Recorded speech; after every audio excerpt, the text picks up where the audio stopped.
राजू और रानी एक दिन बाहर आपस में बातें कर रहे होते और वही जानवर सभी अपने दिनचर्या में व्यस्त होते।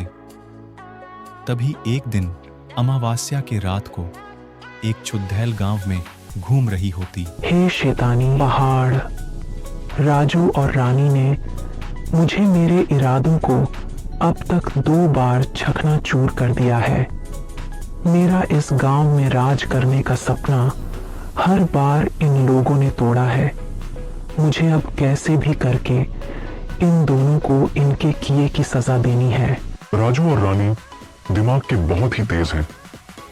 वो तुम्हारे हर चाल का उपाय निकाल लेते हैं और हर बार तुम्हारा खात्मा कर देते हैं। मेरे पास उन्हें अपने बस में करने का एक तरीका है। तुम्हें कैसे भी करके उनके शरीर में घुसना होगा।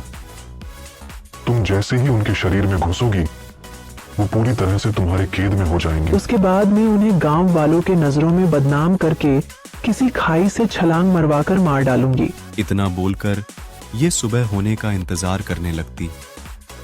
फिर जैसे ही सुबह होती ये राजू के तलाश में निकल लेती और वही राजू और रानी दोनों अपनी गाय को चारा खिला रहे होते।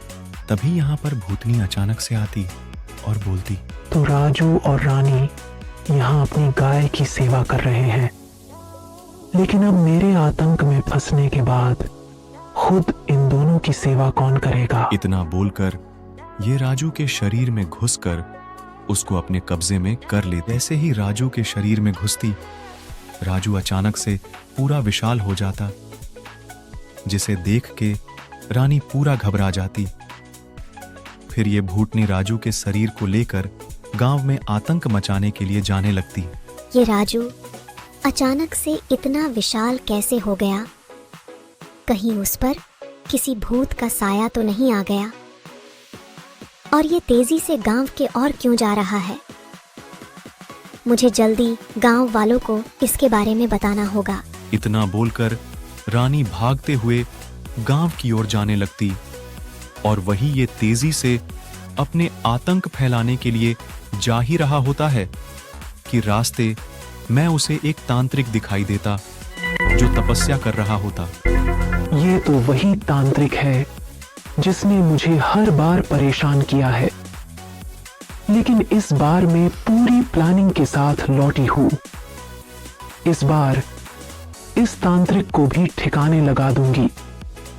पहले गांव वालों को मार के उनका खून पी लेती हूं ताकि मेरी शक्ति दोगुनी हो जाए। इतना बोलकर ये तेजी से गांव की ओर बढ़ने लगता। तभी तांत्रिक अपने ध्यान से बाहर आता और राजू को देख के चौंक जाता। ये राजू इतना विशाल कैसे हो गया और ये इतनी अजीब तरीके से बात क्यों कर रहा था?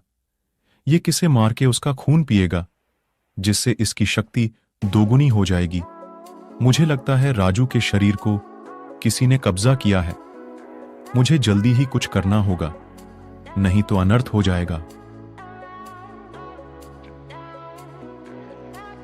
मार के उसका खून पिएगा जिससे इसकी शक्ति दोगुनी हो जाएगी। मुझे लगता है राजू के शरीर को किसी ने कब्जा किया है।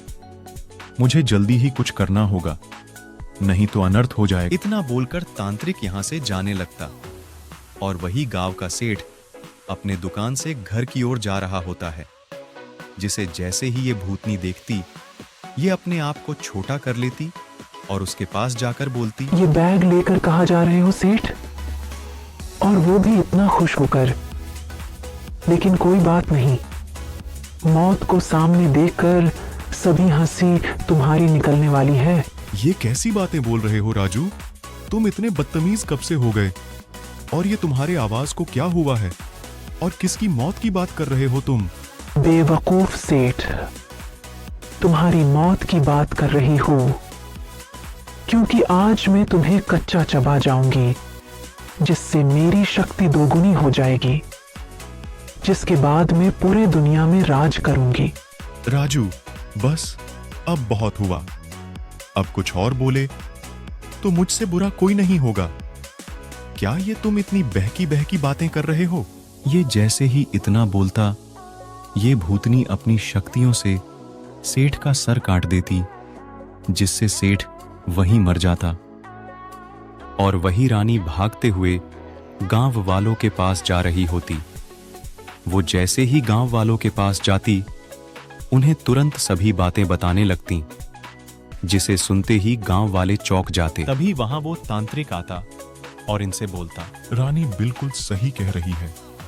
राजू के अंदर एक खूंखार भूतनी ने कब्जा किया है, जो पूरे दुनिया में राज करने के हैसियत से आई है। इससे राजू के जान को भी खतरा है, क्योंकि वो राजू को मारना चाह रही है।